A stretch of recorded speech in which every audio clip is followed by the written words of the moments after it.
The Baptism of Christ is a collaborative work between Leonardo da Vinci and his master Andrea del Verrocchio. It was created around 1475 and depicts John the Baptist baptizing Jesus with the Holy Spirit descending as a dove. Saint John the Baptist was painted by Leonardo da Vinci around 1513 to 1516. This painting portrays John the Baptist in isolation, holding a staff and pointing upward. His smile is very reminiscent of the Mona Lisa. The second artist on the list is Rembrandt van Rijn, and his first painting is The Senses. The Senses, a series of early paintings by teenage Rembrandt around 1624 to 1625. Each painting in the series depicts one of the five senses: sight, hearing, smell, taste, and touch. The paintings are very striking with vivid realism and expressive detail. His last painting was Simeon in the Temple. Simeon in the Temple, or Simeon's Song of Praise, is one of Rembrandt van Rijn's final works. It was left unfinished at the time of his death in 1669. The painting portrays the Gospel of Luke 2:25-35.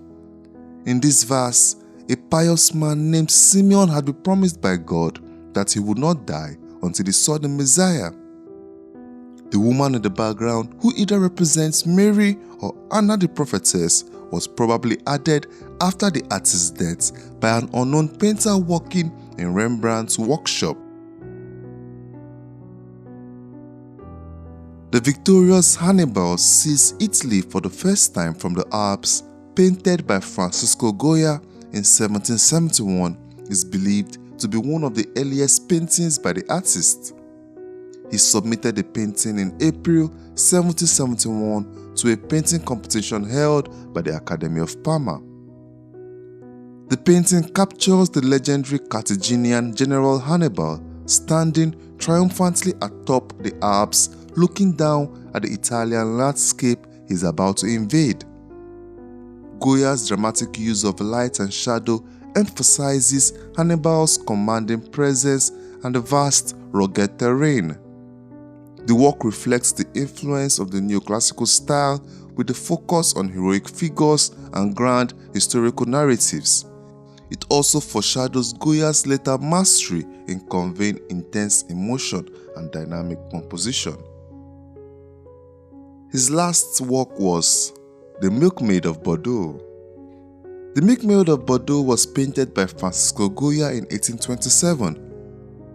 The painting is believed to be one of Goya's last works and was completed the year before his death during his self-imposed exile in Bordeaux, France.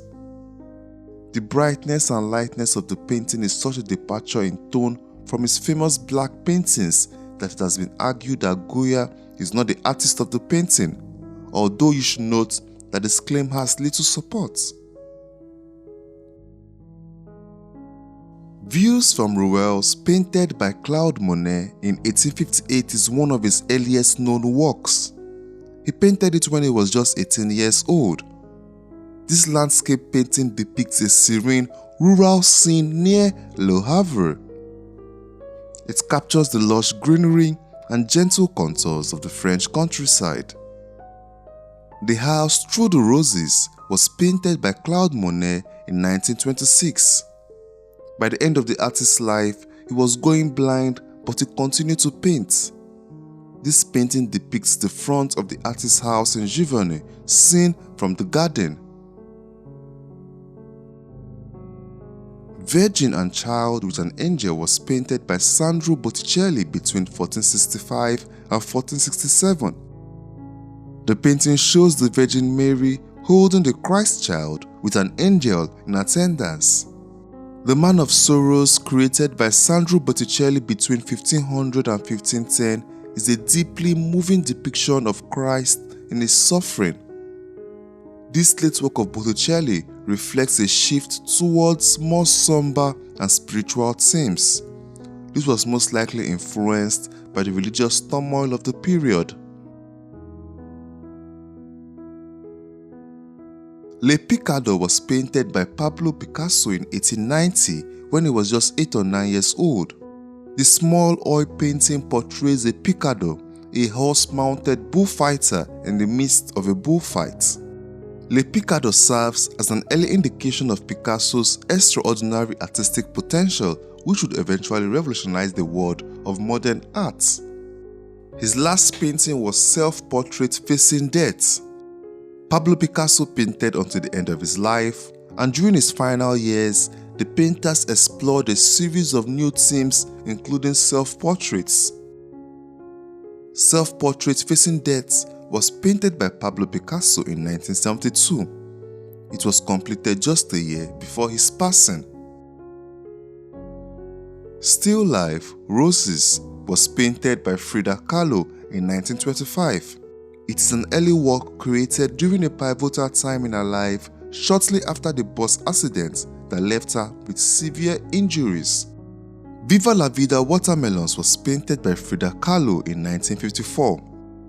It was completed shortly before her death. This vibrant still life painting features a striking arrangement of watermelons with the central watermelon slice inscribed with the words Viva la Vida, which means live the life. The painting is filled with a sense of celebration and an affirmation of life despite the artist's prolonged suffering and declining health. Boy Peeling Fruit was painted by Caravaggio in 1592. It is one of the artist's early works and showcases his approach to realism and naturalism. The painting depicts a young boy intensely peeling a piece of fruit. He uses a painting style known as chiaroscuro. This technique was employed in the visual arts to represent light and shadow as they define three-dimensional objects. The Martyrdom of Saint Ursula, painted by Caravaggio in 1610, was completed shortly before his death. This dramatic painting portrays the moment of Saint Ursula's martyrdom. In the painting, Saint Ursula is struck by an arrow while displaying a calm resignation on her face. Caravaggio's mastery of chiaroscuro heightens the saint's tension, casting the figures in stark contrast between light and shadow. Villavetan 1913 is a painting by Spanish surrealist artist Salvador Dalí. This is among Dalí's earliest works, having been painted when he was about 9 years old. It is an oil painting on cardboard of a landscape from Villavetan, where Dalí often walked. He often drew this area in his early period. The Swallow's Tail was painted by Salvador Dalí in 1983. The painting is part of Dalí's series inspired by René Thom's catastrophe theory, a branch of mathematics that studies how small changes can lead to sudden shifts in behaviors. This type of surrealist painting is miles different from the kinds of painting he created in his early career. Fisherman at Sea was painted by J.M.W. in 1796. It is the artist's first oil painting to be exhibited at the Royal Academy.